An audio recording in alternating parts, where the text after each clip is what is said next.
This is going to be a tech video. A little bit tech anyway. John, these things look like jewelry. They can't possibly work in a car. They're just way too pretty.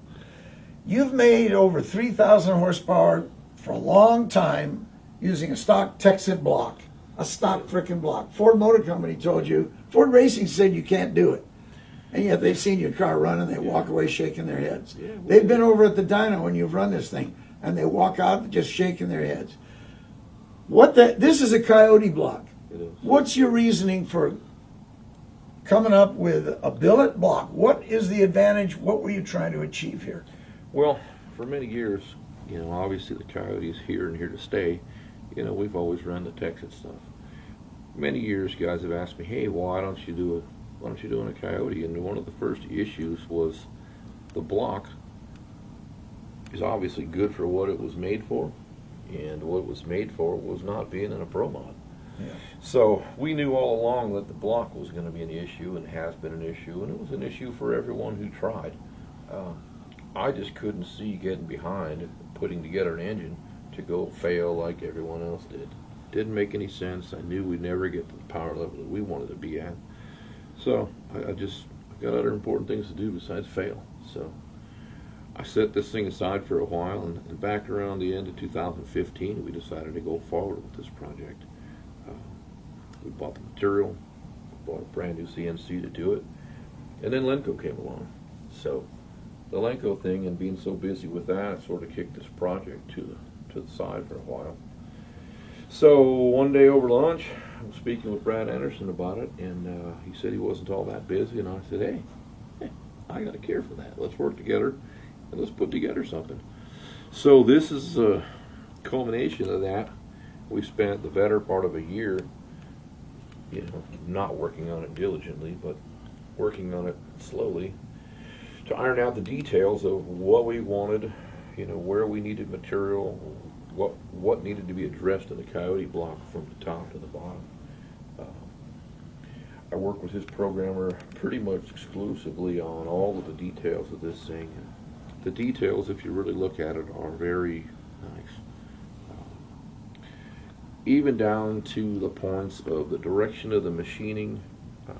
Everything that's done on this block is done with purpose. Most people don't really understand it. They don't need to understand it. They just need to know that I understand it. It's done with racers in mind. I mean, it's basically ready to go. We've got 5 patents pending on some of the design work that we've done to this, so we're not really going to go into specific detail of what that is yet. We've addressed every piece we could think of in terms of what's good and what was bad about the Coyote and what could we do better. Simple things like putting in screw-in studs, for example. The stock Coyote block uses a pressed-in stud that sticks out about that far. Pretty hard to replace it if you wanted to, but if you ship a block with that stud sticking out of it, it's going to go outside of the box. So just simple things like that just didn't make any sense. It's made for dry sump or wet sump, so you can see here it's got all the provisions to put a wet sump pump on here. I don't know, what customers will do that or not, but it's made for both. One of the other things that we did, you could probably see, is the drain backs for the oil come all the way to the pan rail. So in the application that we have, basically with a dry sump pan that goes on it, we can actually seal this area, and this oil never goes in the engine. It just goes in the dry sump. One of the other features that you might have noticed is this big holes in the block. Typically this is the area where the water pump was. There's no water in this block, so I figured, hey, let me use that for some other purpose. So in this particular case, we created a communication tunnel. With the machinery that Brad has over there, basically, they've got a camshaft that goes to their block in the same place. So I said, hey, why can't we use that tooling to create a tunnel through the block for communication? And I said, hey, sure, that works. So it requires its own cover, which of course comes with the block. As you can see on the back of this block, it requires its own special rear cover as well, which comes with the block.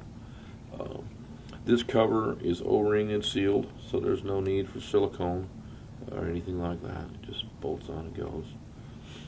The blocks come basically finished. So they're line honed, ready to go. The bores need to be finish honed for the customer, whatever bore finish that they would like to do, and that's it. But every detail, every machine surface has been deburred in the machine. There's not one burr on this whole block. So an engine builder who gets this is just going to be building an engine, not spending 3 days working on something that he paid a lot of money for. So we wanted to have a top shelf piece. There was no way Brad was going to let me put his name on this, and no way I'd put my own name on it if it wasn't perfect. So as you can see, they're both there.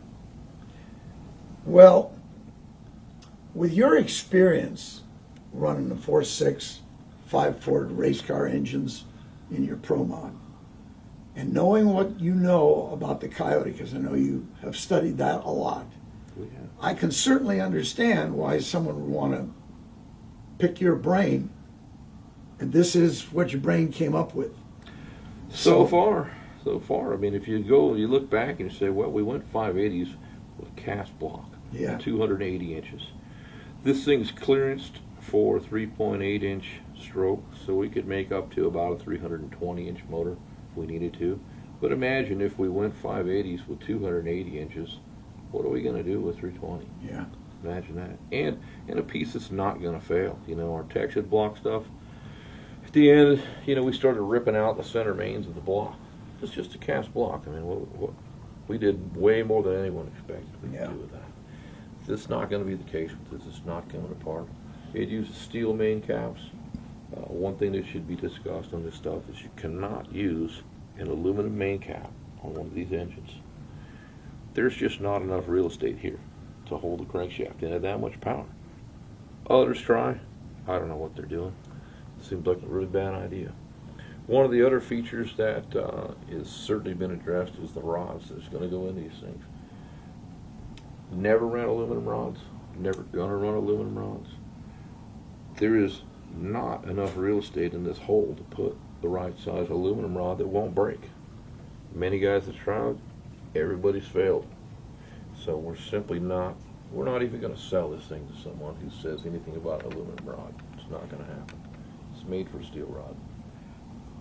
So with your design integrity, knowing what needed to be done, and Brad, there's some people might not know what he does. He builds top fuel billet blocks and all that kind of stuff, and has been doing it for years. Probably was one of the original guys that built a 426 Hemi. Yeah, think about that. Think about what he knows about engine. When you guys got married, for all practical purposes, we sort of and did. this is your offspring, and I can't think of a better setup than that kind of a partnership for a guy who's going to spend money, doesn't want to do it twice, wants to get it right the first time. Sounds to me like you want to run this kind of power, you're talking about something that probably 4,000 horsepower can run through here.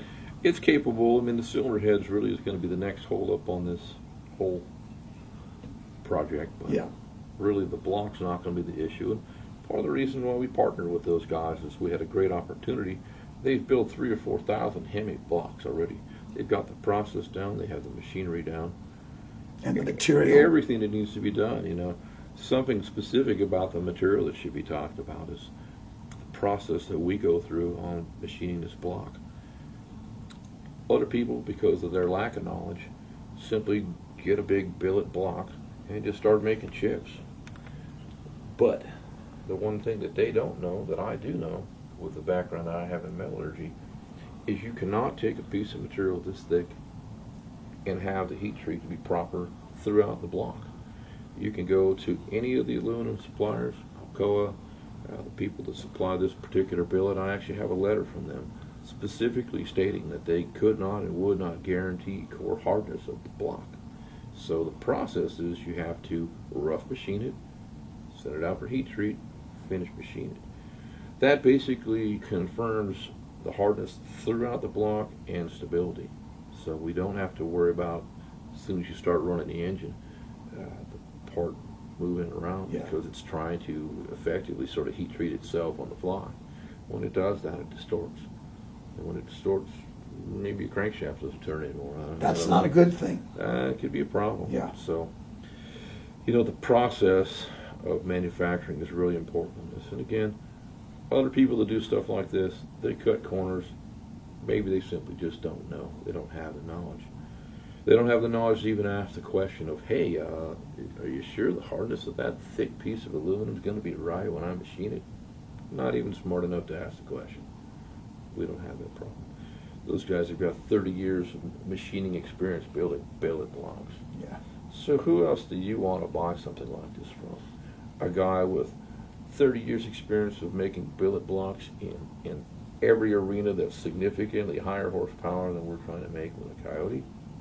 Or someone else who knows what their experience is? Plus, Brad Anderson's right down the street, so you guys are hooked up anyway. Yeah, they're only a mile away, so it's actually a very convenient arrangement Yeah, for both of us.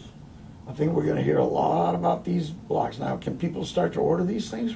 They're ready to go. These two particular pieces belong to other people already. They're sold. The next two are sold. We've got a total of 12 that we're running right now. So as Jimmy saw yesterday, we're on the tail end of the next 10 being done. And as best of my knowledge, right now, the people that are buying these, the first 4 are actually going in X275 cars. So it should be interesting. Some interesting times we're going in. Record-setting performances are coming. Yep. So Well, thanks for giving us a tip on these big beauties. it's a nice piece, isn't it? It is a nice